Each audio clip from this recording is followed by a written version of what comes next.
قال الله تبارك وتعالى في كلامه المجيد: أعوذ بالله من الشيطان الرجيم. بسم الله الرحمن الرحيم.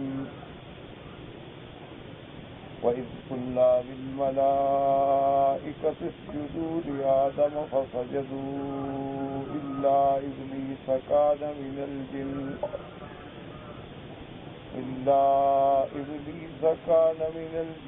ففسق عن أمر ربه أفتتخذونه وذريته أولياء من دوني وهم لكم عدو بئس للظالمين بدلا.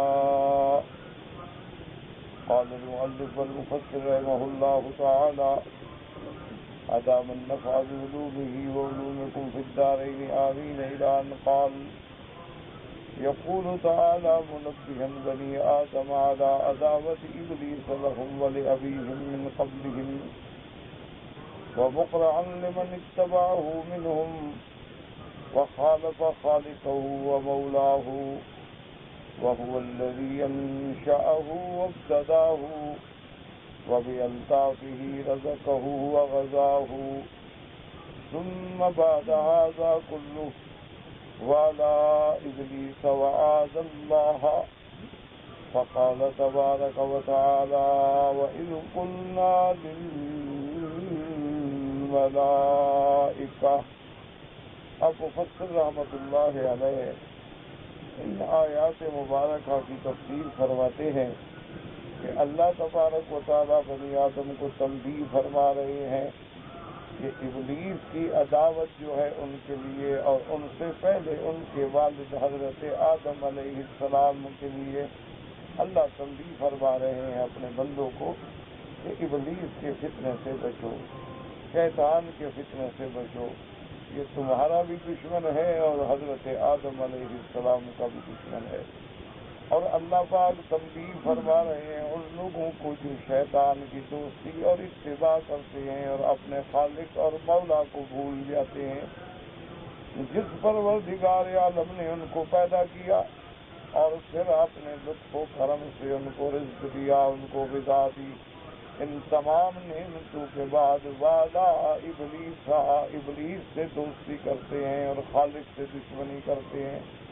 اللہ تبارک و تعالیٰ ان آیات میں تنبیہ فرما رہے ہیں اپنے بندوں کو کہ میں نے تمہیں پیدا کیا ہے، میں تمہارا خالق و رازق ہوں. مجھے چھوڑ کے تم ابلیس کے ساتھ جا رہے ہو جو تمہارا بھی دشمن ہے اور تمہارے ابا آدم علیہ السلام کا بھی دشمن ہے.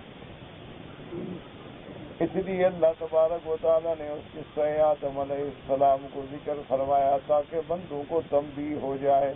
وَإِذْ قُلْنَا لِلْمَلَائِكَةِ اسْجُدُوا لِآدَمَ فَسَجَدُوا إِلَّا إِبْلِيسَ. وَإِذْ قُلْنَا لِلْمَلَائِكَةِ اللہ پاک نے فرمایا کہ جب ہم نے لِجَمِيعِ الْمَلَائِكَةِ تمام ملائکہ کو اللہ نے حکم دیا، کیونکہ یہ بھی علماء کرام میں اختلاف ہے کہ جن ملائکہ نے سجدہ کیا کیا وہ جو اس وقت آسمانوں میں تھے یا تمام ملائکہ جو اللہ نے پیدا فرمائے ہیں اور جن کا عدد اللہ کے سوا کوئی نہیں جانتا. کیونکہ ملائکہ کی عدد کیا ہے؟ وما یعلم جنود ربک الا ھو. اللہ کے لشکر کو اللہ کے سوا کوئی نہیں جانتے کہ کیا عدد ہے. بہرحال اتنا ضرور ہے کہ ان کا ایک بہت کثیر عدد ہے، کیونکہ حدیث مبارک میں آتا ہے کہ سرکار دو عالم صلی اللہ علیہ وسلم رفع بصرہ الی السماء، آپ نے اپنے آنکھیں مبارک اوپر اٹھائیں آسمان کی طرف اور اس کے بعد فرمایا اتت السماء وحق لها ان تئتا. آسمانوں سے چرچراہٹ کی آواز آ رہی ہے اور آنی بھی چاہیے. کیوں فرمایا ما من موضع قدر شبر الا وملك واضع جبهته يسبح ويقدس لله او كما قال رسول الله صلى الله عليه وسلم. حضور نے فرمایا آسمانوں میں ایک بالش کے برابر بھی جگہ خالی نہیں ہے مگر اللہ تبارک و تعالیٰ کا کوئی نہ کوئی فرشتہ یا سجدے میں یا رکوع میں اللہ کی تسبیح و تقدیس بیان کر رہے ہیں. اللہ تبارک و تعالیٰ کے حمد و ثنا میں مشغول ہے. تو اب آپ دیکھیں نا کہ زمین جو ہے آسمان ان سے بھی بڑے ہیں تو اب پھر ایک آسمان نہیں 7 آسمان ہیں. تو اللہ کے فرشتے اس کا معنی یہ ہے کہ ان کا عدد جو ہے وہ بہت زیادہ ہے لیکن کتنا ہے یہ اللہ جانے.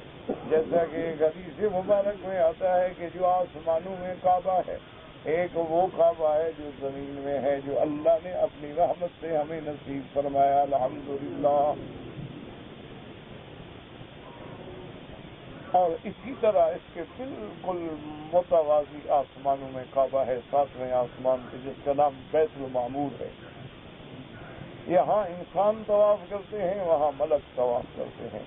تو ایک روایت میں یہ بھی آتا ہے کہ روزانہ 70,000 فرشتہ طواف کرتا ہے اور جس نے ایک دفعہ کر لیا ہے اس کو پھر قیامت تک نمبر نہیں ملے. یہ تو اللہ کا کرم ہے کہ ہم لوگوں کو ہم جیسے انسانوں کو بھی اللہ اپنے گھر میں آنے دیتے ہیں طواف کرنے دیتے ہیں.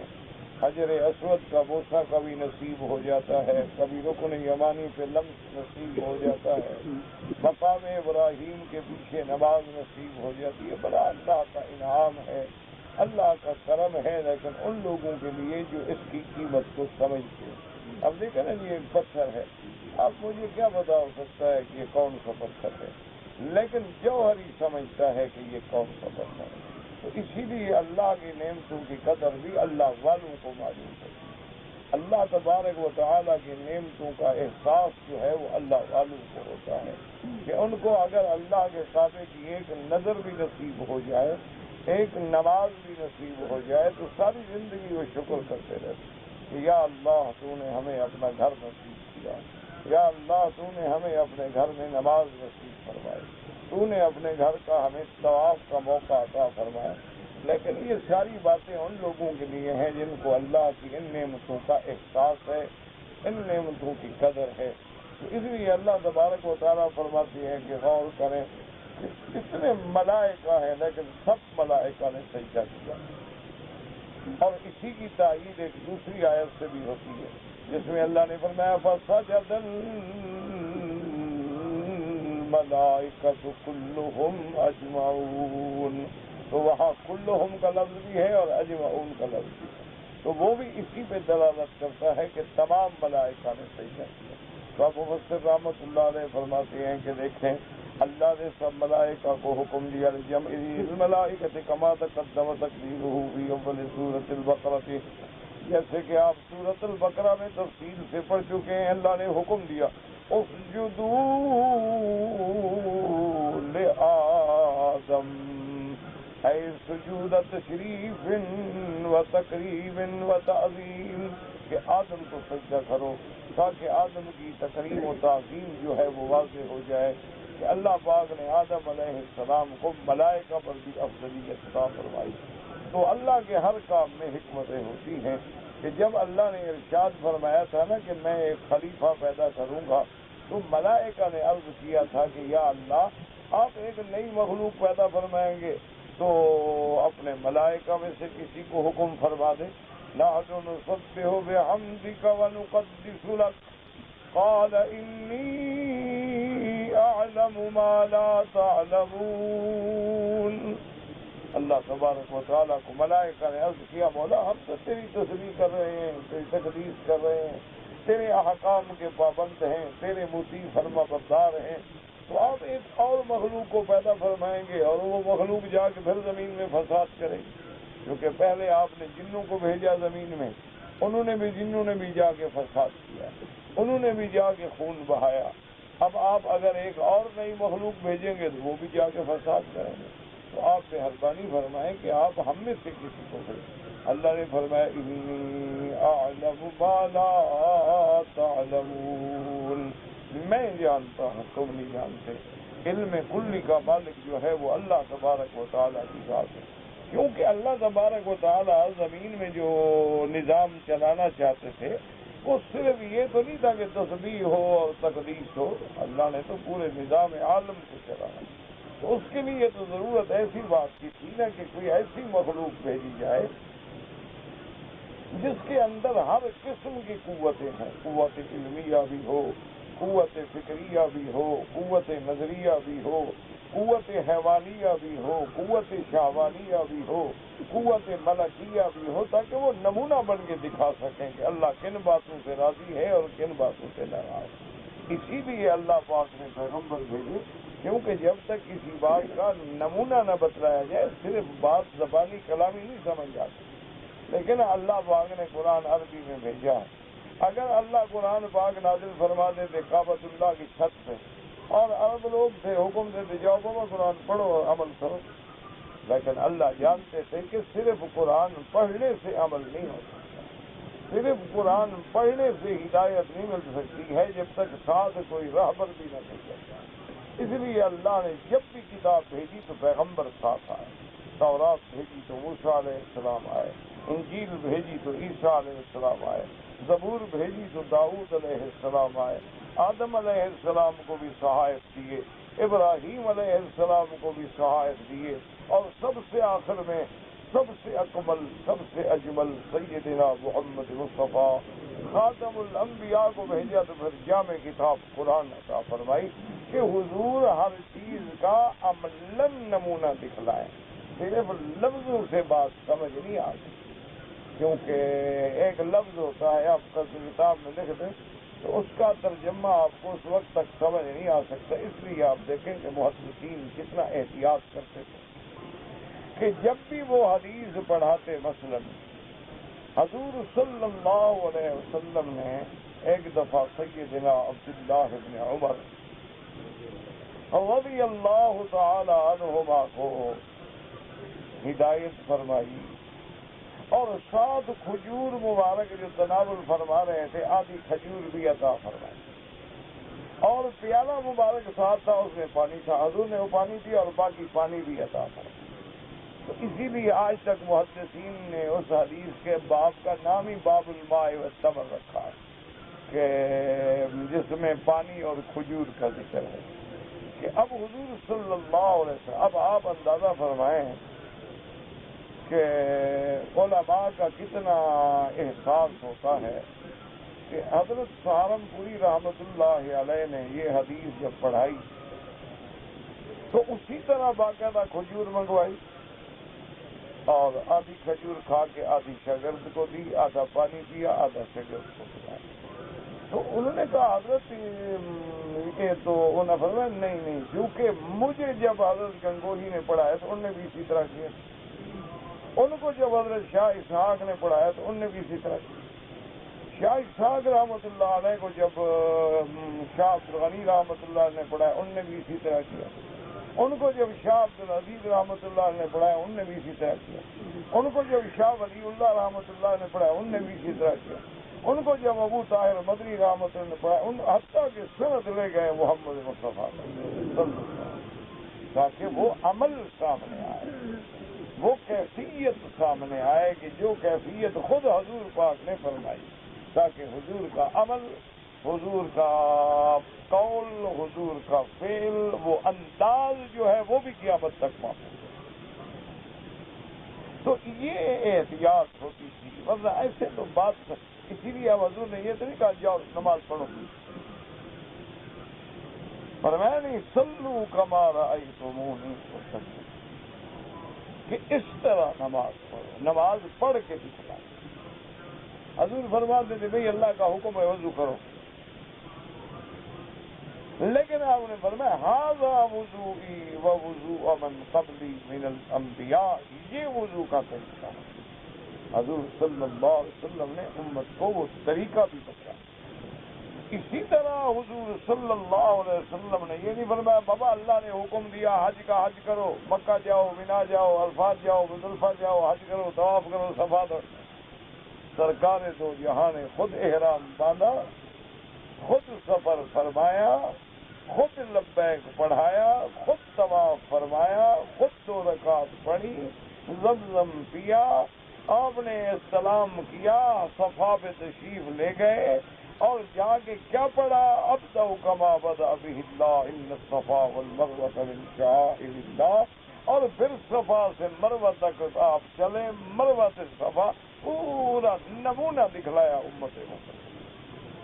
پھر 8 تاریخ کو یوم الترویہ میں حضور منا میں تھا، پھر 9 تاریخ کو حضور صلی اللہ علیہ وسلم زوال سے پہلے وادی نمرہ میں اترے، اور اس کے بعد پھر زوال کے بعد جو ہے عرفات میں تشریف لے گئے۔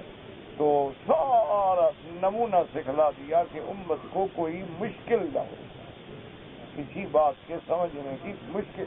اس لیے ہمیشہ یاد رکھو کہ قرآن بغیر فرمان رسول کے کبھی سمجھ نہیں آتا،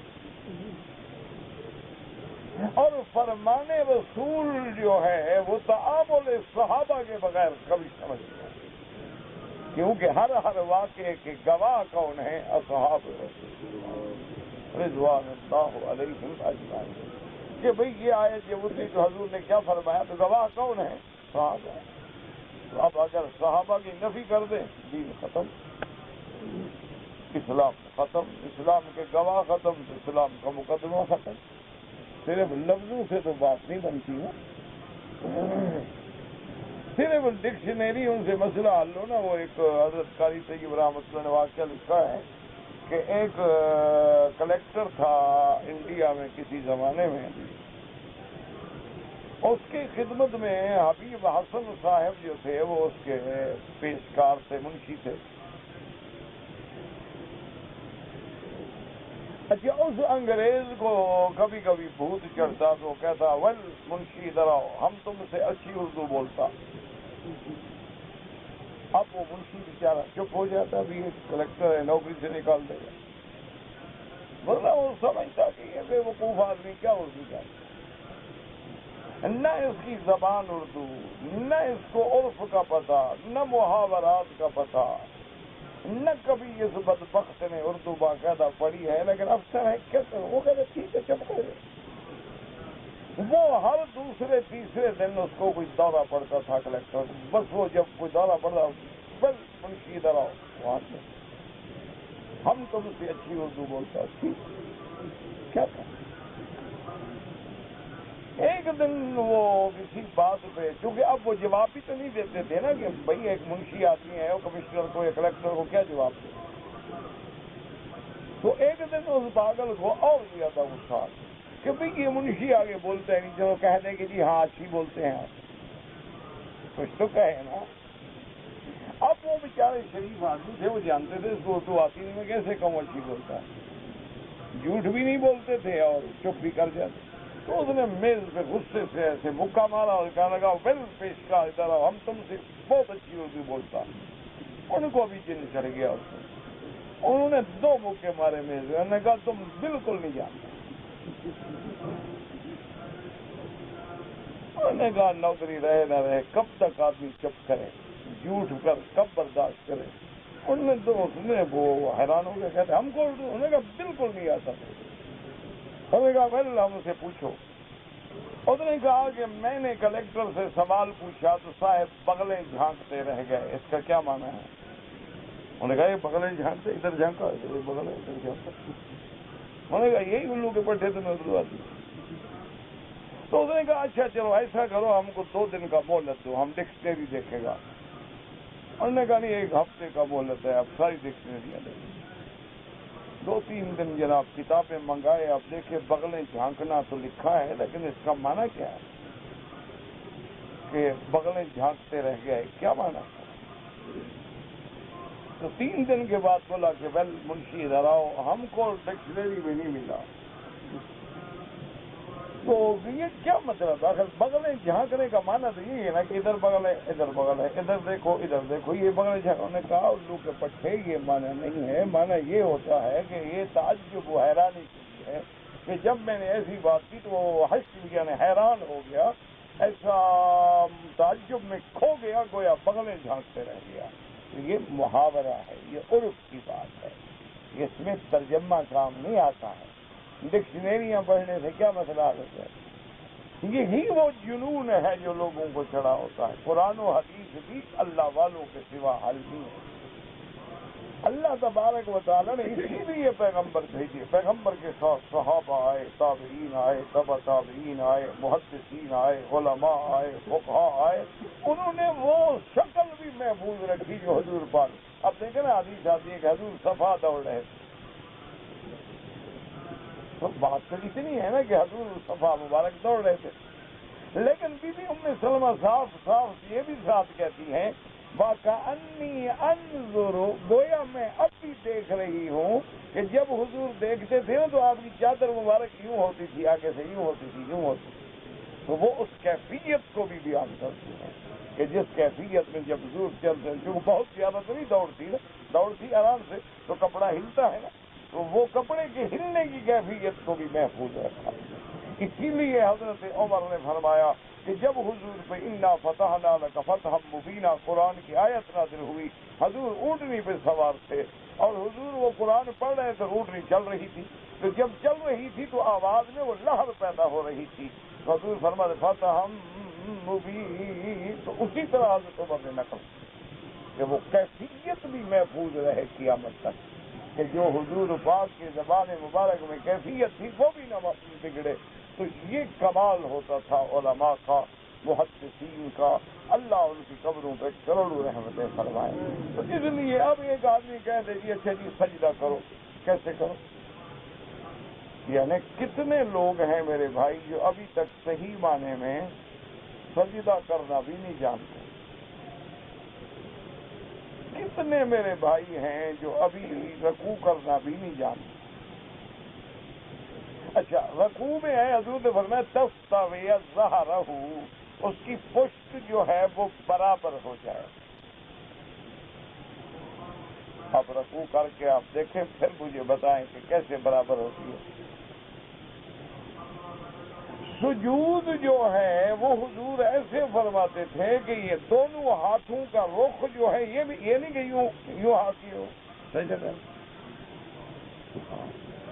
دونوں ہاتھوں کا رخ جو ہے وہ بھی قبلے کی طرف ہے، اور دونوں ہاتھ جو ہیں ان کے درمیان میں چہرہ مبارک ہے، وہ ایسے کان کے برابر آ رہے ہیں، اور ہاتھ زمین پر نہیں گرے ہوئے، اٹھے ہوئے۔ تو اس صحیح کیفیت سے سجدہ کرنا جو ہے، جو حدیث مبارک میں ہے، جب تک حضور کر کے نہ دکھاتے تو صحابہ کو کیسے سمجھا؟ صرف بتا دیتے کہ سجدہ کرو تو کیسے سمجھا؟ صرف فرما دیتے کہ رکوع کرو تو کیسے سمجھا؟ فرما دیتے کہ وضو فرماؤ تو کیسے سمجھا؟ فرما دیتے کہ وامسحوا برؤوسکم، بھی سر کا مسح کرو، کیسے کرو؟ اس لیے ہمیشہ یاد رکھیں اللہ نے جو دین بھیجا ہے اس کے ساتھ اللہ نے اپنا پیغمبر بھیجے، پیغمبر کے بعد چونکہ نبوت کا دروازہ بند ہو گیا تو اب کون آئیں گے؟ العلماء ورثۃ الانبیاء، کہ علماء جو ہیں وہ انبیاء کے وارث ہوتے ہیں۔ کس بات کے وارث ہوتے ہیں؟ جائیداد کے وارث نہیں ہوتے۔ یہ لوگوں کے دماغ میں خلل ہے، جیسے ہمارے بات کہتے ہیں نا جو بی بی فاطمہ کو میراث نہیں ملا اور نبی کا میراث نہیں ملا تو پھر سارے علماء کو بھی میراث ملے۔ وہ ایک مثال مشہور ہے نا کہ ایک آدمی گیا، ایک عیسائی تھا، وہ بہت بڑا پیسے والا انگریز تھا، مسیحی تھا، اس کے پاس بلین پاؤنڈ ڈالر کی جائیداد تھی، تو ایک آدمی گیا، اس کی برادری کا تھا، غریب تھا، رشتے دار تھا، وہ ڈھونڈتے ڈھونڈتے پہنچ گیا، اس نے کہا دیکھو بات سنو، ایک تو دور قریب کا میں تمہارا رشتے دار، اور دوسرا ہم سب آدم کی اولاد ہیں، اس لحاظ سے بھی میں تمہارا بھائی ہوں، تو مہربانی کرو اپنی جائیداد سے مجھے حصہ دو۔ اس نے بغیر سوچے سمجھے جلدی سے ایک پیسہ نکالا، اس کو دیا، کہا لے لو۔ اور وہ دیکھا یہ ایک پیسہ کیوں؟ انہوں نے کہا باقی لوگوں کو پتہ لگے یہ بھی تمہارے حصے میں نہیں آئے گا۔ اگر سب دنیا کو میراث دینی پڑ جائے تو میری جائیداد جو تقسیم کرو ساری آدم کی اولاد کرو، تمہارے حصے میں شاید یہ پیسہ بھی نہ ہے۔ تو اگر سارے علماء کو نبی کا میراث تقسیم کرو تو حضور نے جائیداد کتنی چھوڑی ہے؟ تو العلماء ورثۃ الانبیاء کا معنی کیا ہے کہ وہ نبی کے علوم کے وارث ہوتے ہیں، علم کے وارث ہوتے ہیں، جیسے ورث سلیمان داؤد، حضرت داؤد کا ایک بیٹا تھوڑا تھا، لیکن علم نبوت کا وارث جو بنا وہ حضرت سلیمان بنے، اس لیے اللہ تبارک و تعالیٰ نے ان کی وراثت کو ذکر فرمایا۔ اس لیے ہمیشہ یاد رکھیں یہ ایک کڑی ہے قرآن سمجھنے کے لیے، اسی لیے علماء سند بیان کرتے ہیں کہ میں نے کس سے پڑھا، اس نے کس سے پڑھا، اس نے کس سے پڑھا، اور جتنا سند عالی ہوگی اتنا شان زیادہ بلند ہوگا، اور جتنا واسطے حضور سرکار سے کم ہوں گے اتنا سند جو ہے وہ جیسے ثلاثیات ہیں، رباعیات ہیں، اسی طرح اولیات ہیں، یہ محدثین کی اصطلاحات ہیں۔ تو اللہ تبارک و تعالیٰ سے دعا کرو کہ یہ سلسلے قائم رہے۔ کسی جگہ کڑی کا ایک زنجیر ٹوٹ جائے گا تو پھر کڑی نہیں جڑتی، جب کڑی نہیں جڑے گی تو رسی بنے گی نہیں اور منزل سے پہنچے گی۔ تو یہ رسی تب بنے گی کہ ہمارا سلسلہ علماء سے ہو، علماء کا سلسلہ اپنے علماء سے ہو، اور وہ سند پہنچے محمد الرسول اللہ صلی اللہ علیہ وعلا آلہ واصحابہ وسلم تسلیما کثیرا کثیرا۔ اس لیے ہمیشہ یاد رکھیں کہ چیزیں جو ہوتی ہیں نا، ایک ہوتی ہے زبان، ایک ہوتا ہے عرف۔ جیسے امام ابو حنیفہ رحمۃ اللہ علیہ اور حضرت سفیان ابن عیینہ رحمۃ اللہ علیہ، اللہ ان کی قبروں پہ کروڑوں رحمت۔ حضرت سفیان کا حدیث میں مقام ہے، بہت بڑے عظیم محدث ہیں، اور ابو حنیفہ رحمۃ اللہ علیہ کا فقہ میں مقام ہے، اللہ ان دونوں کی قبروں پہ کروڑوں رحمتیں فرمائے۔ ان کے دور میں ایک آدمی نے آ کے مسئلہ پوچھ لیا حضرت سفیان ابن عیینہ، اس نے کہا حضرت میں نے قسم کھائی تھی کہ واللہ لا آکل اللحم، میں گوشت نہیں کھاؤں گا، میں نے مچھلی کھا لی، تو میری قسم ٹوٹ گئی یا نہیں ٹوٹی؟ ٹوٹ گئی تو کفارہ دینا ہوگا۔ حضرت نے فرمایا تمہاری قسم ٹوٹ گئی، 10 مسکینوں کو کھانا کھلاؤ۔ اچھا، بعض آدمیوں کو دین کی بھی تلاش ہوتی ہے اور بعض آدمی کا کچھ مزاج بھی ہوتا ہے۔ وہ حضرت ابو حنیفہ رحمۃ اللہ علیہ کی خدمت میں گیا، ان سے مسئلہ پوچھا کہ حضرت میں نے قسم کھائی تھی واللہ لا آکل اللحم، گوشت نہیں کھاؤں گا، مچھلی کھا لی، میری قسم ٹوٹ گئی۔ انہوں نے کہا بالکل نہیں، کوئی کفارہ نہیں۔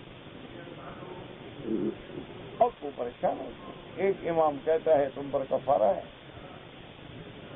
اور یہ فقہ کا امام کہتا ہے تم پہ کوئی کفارہ نہیں، تو میں کروں تو کیا کروں؟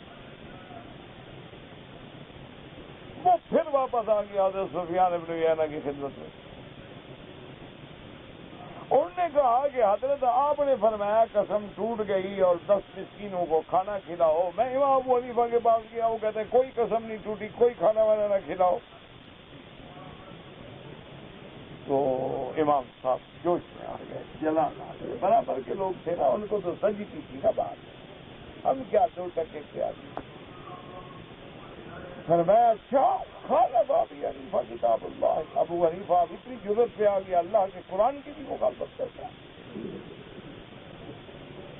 اللہ نے قرآن میں فرمایا ہے مچھلی کے بارے میں کہ لحمن طریا، کہ ہم نے آپ کو دریاؤں سے تازہ گوشت دیا، تو جب قرآن اس کو لحم کہتا ہے اور تمہاری قسم بھی یہی تھی کہ واللہ لا آکل اللحم، تو تم نے کھا لیا تو قسم ٹوٹ گئی۔ اب ابو حنیفہ قرآن کا بھی مخالف ہو گیا۔ وہ جناب پھر امام صاحب بتا دیا،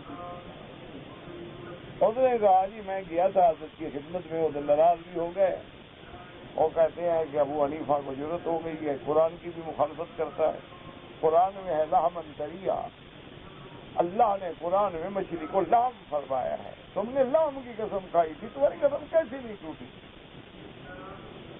امام صاحب نے کہا اچھا تم اب مسئلے کو ذرا ٹھنڈا کرو، صبر کرو، 2-4 دن کے بعد آنا، ابھی کفارہ نہ دینا۔ 2-4 دن گزر گئے، وہ خود آ گیا، انہوں نے کہا جی میرا حل کریں مسئلہ، میرے اوپر قسم کا مسئلہ ہے، یہ تو ہم ہیں نا 20 قسمیں کھا جاؤ پی جاؤ، کوئی فرق ہی نہیں پڑتا۔ وہ تو مسلمان لوگ تھے نا، قسم ٹوٹنے کا فکر لگا ہوا ہے نا کہ میں کہیں پکڑا نہ جاؤں قیامت میں۔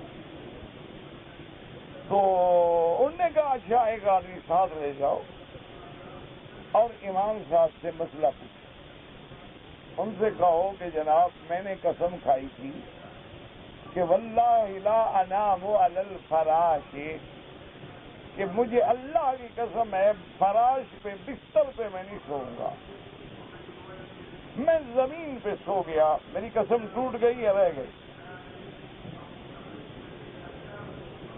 تو صاف بات ہے امام صاحب کہیں گے کہ قسم تھی بستر پہ نہیں سوؤں گا، تم تو مٹی پہ سوئے ہو، بستر پہ تھوڑے سوئے، کوئی قسم نہیں ٹوٹی۔ تو جب امام صاحب یہ کہیں تو ان کو کہیں گی آپ قرآن کے مخالف ہیں۔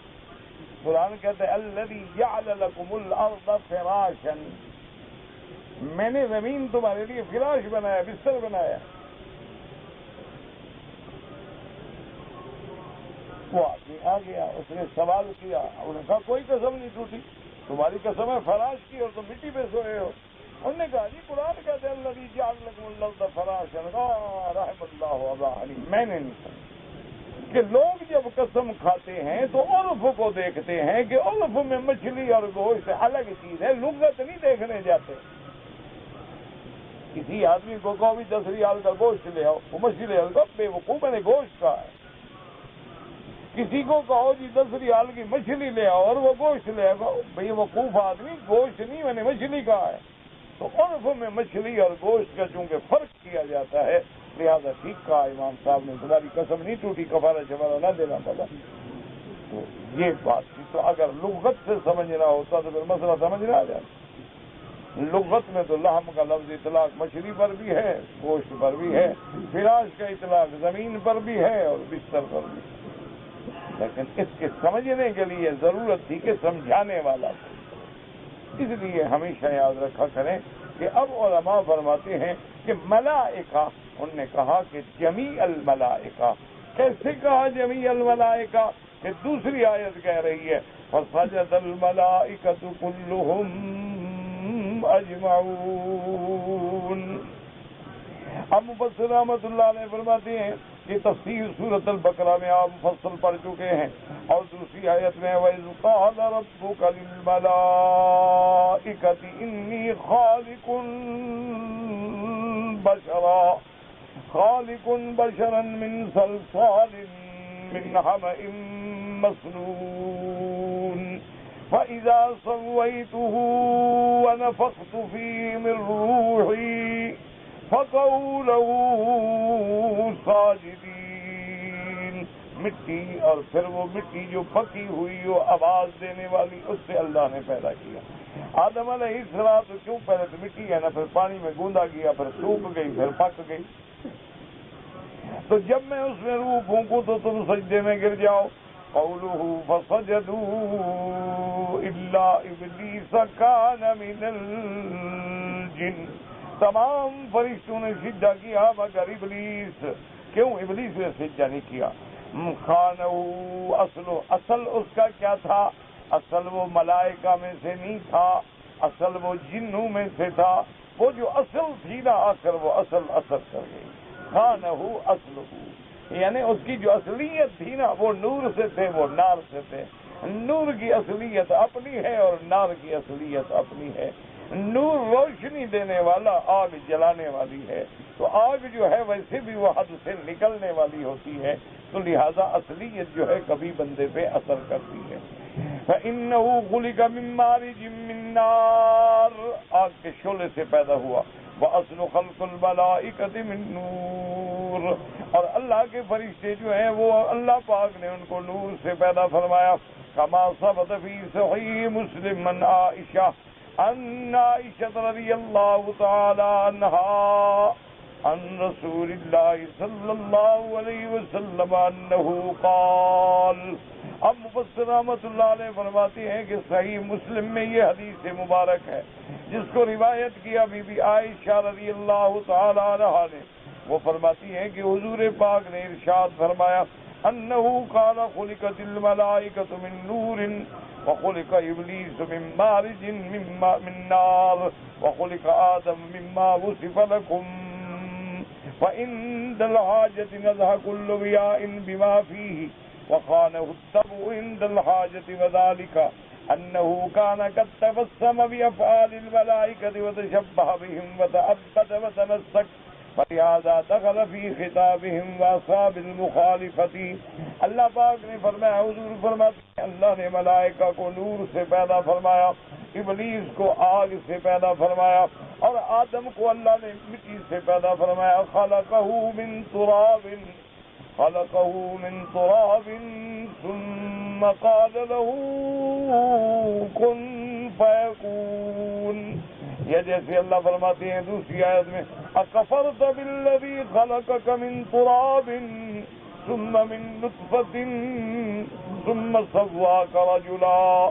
یا جیسے اللہ فرماتے ہیں وَإِذْ قَالَ رَبُّكَ لِلْمَلَائِكَةِ إِنِّي خَالِقٌ بشرا من صلصال من حمإ مسنون.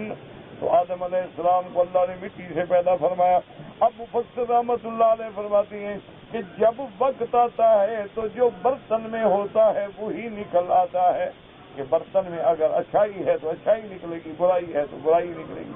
اس لیے اس کی جو طبیعت اصلی تھی اس نے اس کو خیانت سے ابھارا، حالانکہ وہ ملائکہ کی علامت بنا کے ملائکہ میں رہتا تھا، ملائکہ سے مشابہت کی، ملائکہ کے ساتھ عبادت کی، ملائکہ کے ساتھ زندگی گزاری، اور ملائکہ میں عبادت کے اندر مشہور تھا. لیکن جب حکم کا وقت آیا تو خیانت اصلی جو تھی وہ ظاہر ہو گئی. وَنَبَّهَ تَعَالَىٰ هُنَا عَلَىٰ أَنَّهُ مِنَ الْجِنِّ أَيْ عَلَىٰ أَنَّهُ خَلْقٌ مِّن نَّارٍ. اس لیے اللہ نے اس آیت میں یہ بھی ارشاد فرما دیا کہ ابلیس جو ہے چونکہ اس کی تخلیق جو ہے وہ آگ سے ہے. کما قال تبارک و تعالی، جیسے اللہ نے قرآن میں دوسری جگہ بھی ذکر فرمایا کہ اس نے جب سجدہ نہ کیا تو جواب میں کیا کہتا ہے انا خیر منہ خلقتنی من نار وخلقته من طین. اللہ تبارک و تعالیٰ نے اس کو عرض کرتا ہے کہ مولا میں آدم سے زیادہ بہتر ہوں، کیوں؟ آپ نے مجھے آگ سے پیدا کیا ہے، اور آگ بلند ہونے والی چیز ہے، آگ روشن کرنے والی چیز ہے، آگ علامت حیات ہے. دیکھو نا بندے میں جب تک گرمی ہے تو بندہ زندہ ہے نا، ٹھنڈا ہو گیا خلاص مر گیا. تمام دنیا کی مشینیں آگ سے ہی چل رہی ہیں. سورج کی روشنی آتی ہے تو حرکت شروع ہو جاتی ہے نا. تو اس لیے وہ دھوکے میں آ گیا، اس نے کہا کہ میں تو جی آگ سے پیدا ہوا. اسی لیے بعض علماء نے یہ بھی لکھا ہے کہ قیامت والے دن جب وہ دیکھے گا کہ آدم اور اولاد آدم جنت میں جا رہے ہیں تو یقول الکافر یا لیتنی کنت ترابا، کہے گا ہائے کاش میں بھی مٹی ہوتا. آج مٹی والے جیت گئے. تو قاعدہ بھی یہ ہے، یاد رکھو، جو مٹی بنتا ہے نا اسی کو اللہ اونچا کرتا ہے، اور جو اونچا بننے کی کوشش کرے اسی کی اللہ گردن توڑ دیتے.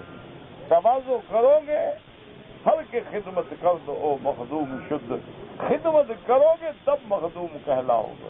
تواضع کرو گے، انکسار کرو گے. من تواضع للہ رفعہ اللہ، جس بندے نے اللہ کی خاطر تواضع کی. اچھا یاد رکھو، ایک وہ تواضع ہوتی ہے دکھانے کے لیے لوگ کرتے ہیں، یہ تواضع نہیں ہے، مکر ہے. یہ سمجھا کرو. بات ہوتے ہیں بڑے مسکین ہو گئے، ہاں جی حضرت تو یہ تواضع نہیں ہے، مکر. تواضع جو ہے بغیر تسنو کے دل میں ہو، عاجزی ہو، غریب ہے امیر ہے سب کے ساتھ برابر ہے.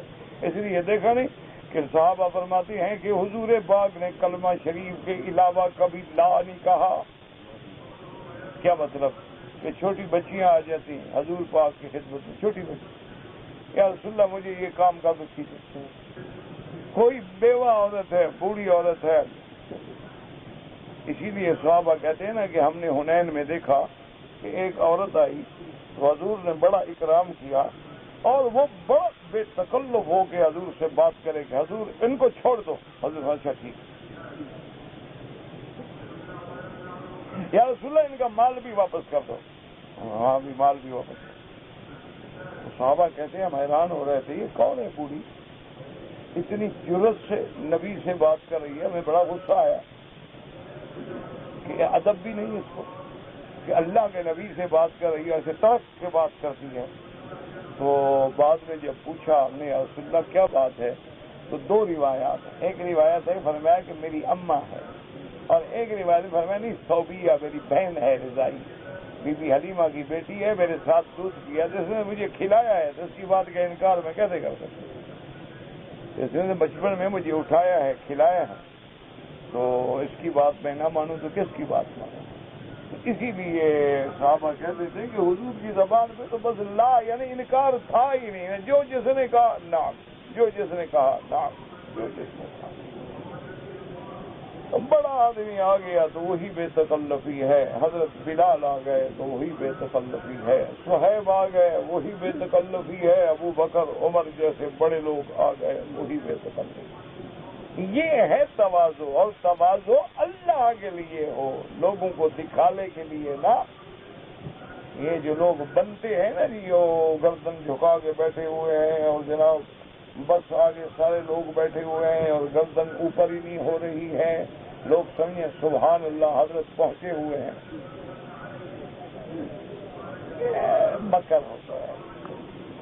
اسی لیے وہ ہمارے ایک دوست تھے، بلکہ میرے تو خیر استاد تھے، وہ کہتے تھے کسی پیر کا پتہ کرنا ہو نا کہ یہ پیر سچا ہے یا جھوٹا ہے، دیکھو اس کے مولوی کتنے مرید ہیں۔ میں نے کہا حضرت مولوی ہونے کا مولوی نہیں مرید ہوتا نا، مولوی مرید نہیں ہوتا، وہ دیکھ بھال کے مرید ہوتا ہے، تو اس سے پتہ چلتا ہے کہ ہاں یہ کتنا۔ اسی لیے دیکھا نہیں تبلیغی جماعت والے حضرات کہتے ہیں نا مولوی ہو تو 7 چیزیں لگائے۔ وہ بابا مولوی بیچارے نے کیا جرم کیا؟ کہا نہیں، وہ مولوی والا جو خناس ہے نا اندر وہ مرتا نہیں، وہ ناز تو ہوتا ہے نا علم کا۔ دیکھو ایک اصولی فطری بات ہے نا، یہ ایک مجبوری۔ اب دیکھو نا اللہ نے علم کی چیزیں اونچی رکھی ہیں، عقل اوپر ہے پاؤں میں ہے، علم اونچا تو ہوگا نا خود بخود۔ آپ آنکھوں سے علم حاصل کرتے ہیں، آنکھیں اوپر ہیں، آپ کانوں سے علم حاصل کرتے ہیں، کان اوپر ہیں، پیٹ نیچے ہے، حلوے کا مقام نیچے ہے، میدا شریف، حلوہ شریف، قرص شریف سب نیچے۔ یہ جو علم ہے اس میں تعلی تو آتی ہے، پھر علم ہو اور مٹ جائے، یہ ہے تواضع۔ یہ بڑا مشکل کام ہے، اللہ والوں کو نصیب ہے۔ دعا کرو اللہ ہمیں بھی اپنے بندوں کی صحبت نصیب کر دے۔ اب ہمارے دلوں پہ اتنے زنگ لگ چکے ہیں، میل لگ چکی ہے، جب تک کسی اللہ والے کی صحبت نہ ہو۔ دیکھو نا آپ کو پتا ہوگا نا، جب کوئی بیماری ہو نا خطرناک، تو یا دوا ہو خطرناک، تو وہاں لکھتے ہیں کہ under observation of the doctor of the physician, اس کو ڈاکٹر کی نگرانی کے بغیر نہیں استعمال کرنا۔ ڈاکٹر بھی کہتا ہے کہ جی اب مریض گھر نہ لے جاؤ، ایڈمٹ کرو، اس کی حالت خراب ہے، اس کو یہاں رہنا چاہیے۔ اچھا ہسپتال میں ہے، اب اس سے بھی زیادہ حالت خراب ہے تو کہ جی ICU میں لے چلو۔ تو اب ہماری حالت بھی ICU والی ہو گئی، ہم بالکل بگڑ گئے، اخلاق ختم ہو گئے، اعمال بگڑ گئے، عقائد بگڑ گئے، فساد آ گیا، اصلاح ختم ہو گئی، خلق حسن ختم ہو گیا، عقل حلال ختم ہو گیا، صدق مقال ختم ہو گیا، ہر بندے میں انا ہے، تکبر ہے اور خود سری ہے، اور اپنے بات کو بس اسی کو وہ سچ سمجھتا ہے، دوسرے کو دیکھنا ہی نہیں چاہتا ہے، حلال حرام کی تمیز ختم ہو گئی ہے۔ تو اب اصلاح کے لیے بڑا ضروری ہے کہ اللہ ہمیں کوئی صاحب نظر متبع کتاب و سنت نصیب فرمائیں کہ ہم اس کی صحبت میں بیٹھیں اور ان کی صحبت سے شاید ہماری بگڑی بھی بن جائے، ورنہ اب ہمارا کام نہیں، یہ تقریریں وقریریں اپنی ٹھیک کر دیں۔ بس یہ بھی ضروری ہے، یہ بھی دین کا کام ہے، تبلیغ کرو، تبلیغ کرو، درس دو، قرآن پڑھو پڑھاؤ، یہ بھی ایک بہت بڑی نعمت ہے، لیکن اس سے کام بنتا نہیں نظر آتا۔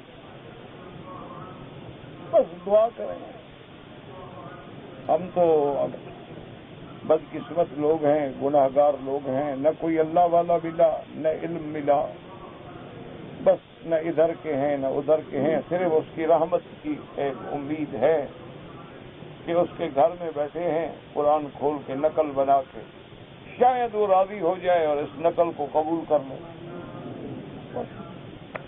کبھی کبھی نقلی مال بھی بک جاتا ہے، وہ مثال میں شروع ہے، کھوٹا پیسہ بھی چل جاتا ہے تو ہم کھوٹے پیسے، لیکن وہ اپنی رحمت سے چلا دے تو اس کی مرضی ہے، اس کی مہربانی ہے۔ دیکھا نہیں آپ ایک خربوزہ بازار سے خریدیں تو نصف ریال 1 ریال کا مل جائے گا، لیکن سنگ مرمر کا بنا ہوا خربوزہ آپ کو 50 میں بھی نہیں ملے گا، حالانکہ وہ تو نقل ہے۔ تو کبھی نقل بھی مہنگا بک جاتا ہے اصل سے، اس لیے ہم بھی ایک نقل بنا کے بیٹھے ہیں، وہ کعبۃ اللہ ہے، قرآن کھولا ہوا ہے، شاید راضی ہو جائے، وہ کہے چلو ہاں الا عشق جلیسہم، کہ اس رحمت کی مجلسوں میں ان کو میں بدبخت نہیں بناؤں گا، رحمت فرما دے، ورنہ سچی بات یہ ہے کہ ہم تو کھوٹے پیسے ہیں، سچی بات، کوئی نہ تواضع ہے، نہ جھوٹ ہے، نہ کثرت نفسی ہے، نہ کوئی اپنی پیری شیری دکھانی ہے، میں نے کو بیعت کرنی ہے کہ میں کثرت نفسی کروں گا تو میرے مرید ہو جاؤ گے، سوال ہی ہمیں تو یہ آتا ہی نہیں کام بھائی۔ مجھے کئی دوستوں نے کہا آپ پیر کیوں نہیں بنتے؟ پاگل ہو گئے، میرے جیسا آدمی پیر بن سکتا ہے؟ کہتے کیوں؟ میں نے اللہ کے بندے پیر بننے کے لیے، میرے جیسا بے وقوف آدمی دوسری بات پہ میں ناراض ہو جاتا ہوں۔ اچھا، اور دوسری بات یہ ہے کہ جو منہ میں آئے میں کہہ دیتا ہوں، میں ڈرتا نہیں ہوں، تو ایسی پیری کب تک چلے گی؟ میں نے کہا میری پیری شیری نہیں چلتی، مجھے ابھی تک مرید بننے کا ادب بھی نہیں آیا تو پیر کیا بنوں گا؟ بس ایک مجھے دل میں جو سچی بات ہے، اللہ کے کعبے میں سچی بات کر رہا ہوں، یہی امید ہے کہ آپ لوگوں کی دعا سے سفید داڑیوں پہ شاید میرا مالک رحم کر کے مجھے بھی نہ عمل ہے نہ سمل ہے، بس یہی ایک امید ہے کہ یہ سفید داڑیوں والے بزرگ بیٹھتے ہیں، اللہ یستحی من ذی شیبۃ المسلم، اللہ سفید داڑھی کا حیا فرماتے ہیں، تو ان کی وجہ سے شاید رحمت کرتے ہو جائے، تو وہ قادر ہے، کریم ہے، بس دعا کیا کرو بس، اور مجھے آپ سے کوئی رشوت نہیں چاہیے، بس ایک دعا کیا کرو میرے لیے، میری اولادوں کے لیے، نسلوں کے لیے، میں ہمیشہ کرتا ہوں الحمدللہ۔ قال الحسن بصری ما کان ابلیس من الملائکۃ الفضائل، کا حضرت حسن بصری فرماتے ہیں کہ ابلیس جو ہے وہ قطعی طور پہ فرشتوں میں سے تھا، وانہ لاصل الجن، وہ تو جنوں میں تھا، کما ان آدم علیہ السلام اصل البشر، جیسے آدم علیہ السلام جو ہے وہ بشر کے باپ ہیں، بشریت کی اصل ہیں، اسی طرح ابلیس جو ہے وہ جنوں کا اصل ہے، یعنی وہ ابو الجن ہے، جیسے آدم علیہ السلام ابو البشر ہیں، اس کی اصلیت میں ہے جو ہے بشر ہے۔ اس لیے ایک اللہ والے نے بڑی عجیب بات لکھی ہے، لیکن مہربانی کرنا یہ میرا کو فتویٰ نہ سمجھنا، میں ایک بات نقل کر رہا ہوں، ایک مشکل تو یہ بھی ہے نا، جو بات ان کو سمجھنا ہے مولوی بکی کے گلے میں ڈال دو، انا للہ و انا الیہ راجعون۔ اچھا بھائی، وہ بھی قیامت میں خدا کو جواب دیں گے، اور کیا کہیں۔ بہرحال ایک اللہ والے نے بڑی عجیب بات لکھی ہے، لیکن یہ سمجھ ان کو آتی ہے جن کا اللہ والوں سے تعلق ہے۔ انہوں نے کہا کہ شیطان جو ہے اس میں 3 عین تو تھیں۔ شاگردوں نے پوچھا جی 3 عین کا کیا معنی؟ انہوں نے کہا عالم تو تھا، ملائکہ کے ساتھ رہتا تھا، بدبخت عالم بھی تھا۔ دیکھو آدم علیہ السلام کو کیسے جا کے پٹی پڑھائی، هل ادلکما علی شجرۃ الخلد، ایک ایسا درخت بتاؤں جو کھا لو تو ہمیشہ یہیں رہو گے۔ علم آپ ہی یہ باتیں کر رہا تھا نا، علم نہ ہوتا کیسے کہتا؟ تو انہوں نے کہا عالم والی عین تھی اس میں، اور دوسری عین عابد والی بھی تھی، کہ سب سے بڑا عبادت گزار ملائکہ کے ساتھ پہنچا ہوا ہے آسمانوں پہ، تو یہ دوسری عین بھی تھی، عالم والی عین بھی تھی، عابد والی عین بھی تھی۔ انہوں نے کہا عارف والی عین بھی تھی، جانتا بھی تھا بدبخت، عرفان بھی رکھتا تھا۔ کیا مطلب؟ کہ اللہ حکم دے رہے ہیں اِنَّ عَلَيْكَ لَعْنَتِي إِلَىٰ يَوْمِ الدِّينِ، قال رب انظرنی فانظرنی الی یوم یبعثون. اللہ نے حکم دیا بدبخت نکل جاؤ، تم پہ لعنت ہے، لیکن جانتا تھا کہ اللہ کی ذات ایسی نہیں جو مغلوب الغضب ہو جائے. بندہ غصے میں آ جائے نا وہ تو عقل کھو دیتا ہے نا. خدا تو پاک ہے. آج کل سمجھے نا، انسان ہے غصہ آ گیا تو مغلوب الغضب ہو جاتا ہے، خدا تو نہیں مغلوب ہوتا نا. تو گو اللہ کے جلال کا وقت تھا لیکن پھر بھی کہا اللہ میاں مجھے مہلت دو. جانتا تھا کہ اللہ کی ذات جو ہے وہ غضب سے مغلوب نہیں ہو سکتی، وہ تو غالب ہے. اس وقت بھی مانگ لی تو کہا تیسری عین بھی تھی اس میں. کہا بس ایک عین نہیں تھی عاشق والی. اگر وہ اپنے رب سے عاشق اور محبت کرنے والا ہوتا تو کبھی انکار نہ کرتا. عاشق مسئلے نہیں پوچھتا. عقل عیار ہے، 100 بھیس بنا لیتی ہے. عقل جو ہے وہ تو عیار ہوتی ہے نا. اور عشق نہ زاہد ہے نہ ملا نہ حکیم. پھر وہ مجنوں مسئلے تو نہیں پوچھتا نا. کتا ہے اٹھا کے کیوں کتا ہے چھوڑی یار کتا ہے لیلا کی گلی سے آیا تم کون بے وقوف جاؤ. اور نے کہا اگر والذین آمنوا اشد حبا للہ. ایمان کی شان کیا ہے؟ سب سے زیادہ محبت کس سے ہو؟ اللہ سے. اللہ محبوب. اگر اللہ محبوب ہوتا تو کبھی محبوب کی نافرمانی نہ کرتا. اس لیے اس بدبخت میں یہ عین نہیں. اگر یہ عین ہوتی تو کبھی مالک کے حکم پہ آگے بحث کرتا. کیوں سجدہ کروں؟ میں آگ سے بنا ہوں، یہ مٹی سے بنے ہیں، میں بہتر ہوں، ان سے اچھا ہوں. یہ کام محبت کرنے والے کا نہیں. محبت کرنے والے کا یہ حکم ہوتا ہے کہ فَوَلِّ وَجْهَكَ شَطْرَ الْمَسْجِدِ الْحَرَامِ. صحابہ نماز میں کھڑے ہیں. صحابی نے کہا حضور کو حکم آ گیا. وہیں سر گئے یہ کہ اللہ کا حکم آ گیا. السلام علیکم. وہ بھائی جا کے تحقیق تو کر رہے. نے کہا صحابی جھوٹ ہی نہیں بولتا، جو خبر دے رہا ہے وہ سچا ہے. بھائی نماز پڑھ کے اگلی نماز کعبے کی طرف پڑھے گا. جب حکم پہنچ گیا پھر اگلی کا کیا مطلب؟ اللہ کا حکم آ گیا بس اسی میں پھر جاؤ. یہ ہے مقام. اسی لیے ہے نا کہ لا یؤمن احدکم حتی اکون احب الیہ من ولدہ ووالدہ والناس اجمعین. حضور نے فرمایا تم مومن نہیں بن سکتے ہو جب تک ساری دنیا سے پیارا محمد مصطفیٰ نہ ہو. والد سے، والدہ سے، ساری مخلوق سے. اور تم کہو داڑھی رکھوں گا، اگر داڑھی رکھوں گا تو مگر بیوی ناراض ہوگی، اگر میں فیشن نہیں کروں گا تو مگر میں اچھا نہیں لگی. اگر مگر میں آئے تو پھر اس کے محمد تو نہیں ہے. اگر حضور سے محبت ہے، بس حضور کی داڑھی ہے، بات ختم ہو. پھر کسی مولوی سے مسئلے پوچھنے کا کیا مطلب کہ سرکار تو عالم کی داڑھی مبارک ہے بس. اب محبوب کی داڑھی ہے. عاشق کا کام ہے کہ حضور کی شکل بنائے. اتباع ہے. حضور صلی اللہ علیہ وسلم نے حکم دیا ہے کہ بیٹی کو حصہ دو. اللہ کا حکم ہے بس. اب اگر مگر میں نے شادی کی تھی، میں نے جہیز دیا تھا، میں نے بیٹی کی شادی پہ بہت خرچ کر دیا تھا، لہذا اب اس کو جائیداد سے حصہ کیوں نہیں ہے؟ اگر مگر نہیں چلتی. یوصیکم اللہ فی اولادکم للذکر مثل حظ الانثیین. تو اس لیے جب حکم آ گیا تو حکم آ گیا. دعا کریں اللہ ہمیں بھی حضور کا اور اللہ اپنی سچی محبت نصیب فرمائے.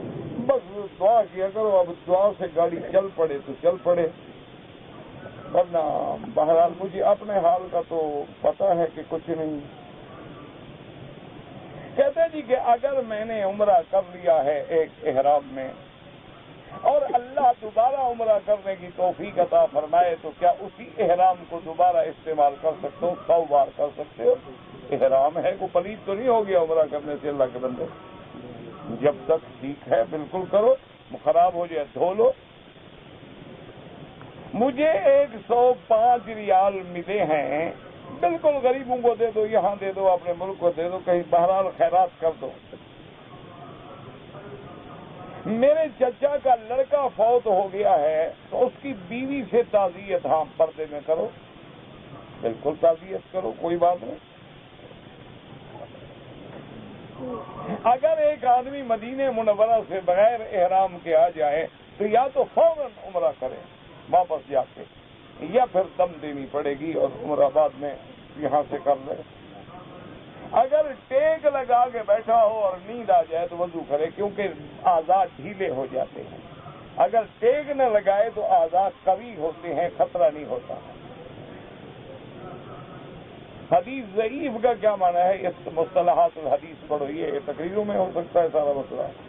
یہود نصارہ کا کیا فرق ہے؟ یہود تورات کو مانتے ہیں، نصارہ انجیل کو مانتے ہیں۔ اب تو دونوں کو نہیں مانتے، نہ یہودی رہا نہ نصرانی رہا۔ جیسے ہم بگڑ گئے وہ بھی بگڑ گئے۔ میری والدہ کا انتقال ہو گیا، اللہ مغفرت فرمائے۔ دعا کریں جو حضرات بھی فوت ہو گئے اللہ ان کو جنت نصیب فرمائے۔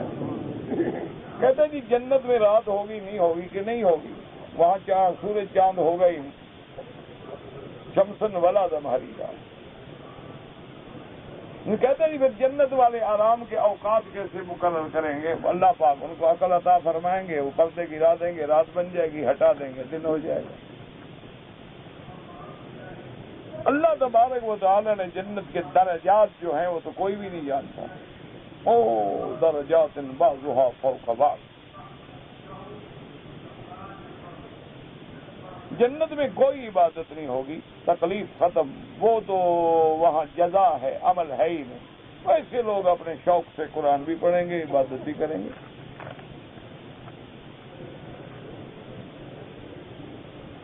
بہرحال پاکستان جانے کے بعد اگر بغیر احرام کے آئے تو دم پڑ جاتا ہے، چاہے یہاں رہنے والا ہو یا کہیں رہنے والا ہو۔ حضور صلی اللہ علیہ وسلم جو ہے اس میں کوئی شک نہیں کہ وہ عالم برزخ ہے، لیکن اللہ کے انبیاء جو ہیں وہ احیاء ہوتے ہیں اور اللہ تبارک و تعالیٰ ان کے جسد مبارک کو محفوظ رکھتے ہیں۔ اگر امام کے پیچھے ہیں امام ابو حنیفہ کے ماننے والے حضرات فاتحہ نہ پڑھیں، شافعی حضرات پڑھا کریں، کوئی جھگڑا نہیں۔ جو لوگ یہ علم نجوم بالکل ناجائز ہے، سیکھنا بھی ناجائز، سکھانا بھی ناجائز، عقیدہ رکھنا بھی ناجائز۔ نفاق کا معنی کیا ہوتا ہے؟ ظاہر کچھ ہو باطن کچھ ہو۔ یا حضور نے جیسے فرمایا اذا حدث کذب، بات کرے جھوٹی کرے، وعدہ اخلف، وعدہ کرے خلاف کرے، او تو بنا خان، امانت رکھو خیانت کرے۔ پتہ نہیں مجھ سے تو یہ پڑھا نہیں جاتا۔ آج کا تو رواج ہو گیا ہے کہ ایک جماعت دوسری جماعت کو کافر کہہ دیتی ہے، بہت غلط بات ہے۔ دعا کرو اللہ سب کو ہدایت دے۔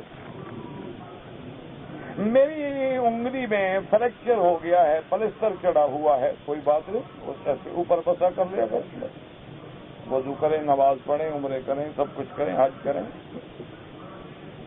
اگر مرد عورت بچہ بچی آ جاتی ہے جنازے میں ہمیں پتہ نہیں چلتا، لیکن دعا جو ہے نا وہ سب کے لیے ہے۔ اللہم اغفر لحینا ومیتنا وشاہدنا وغائبنا وصغیرنا وکبیرنا وذکرنا وانثانا، سب کے لیے ہو جاتی ہے، کوئی فکر نہ کرو۔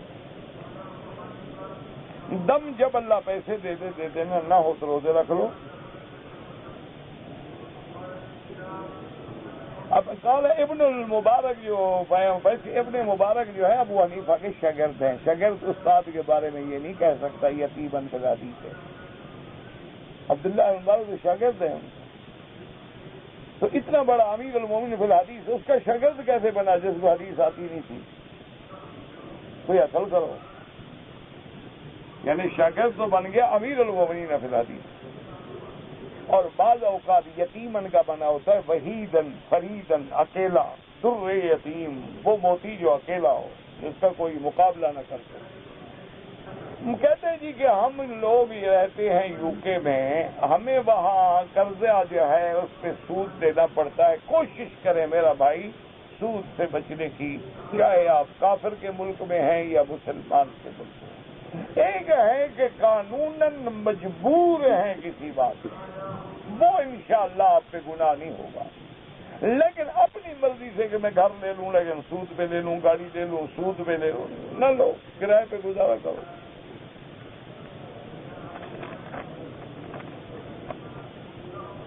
میرے اوپر زیادہ قرضہ ہے، استغفار پڑھا کرو زیادہ، استغفر اللہ۔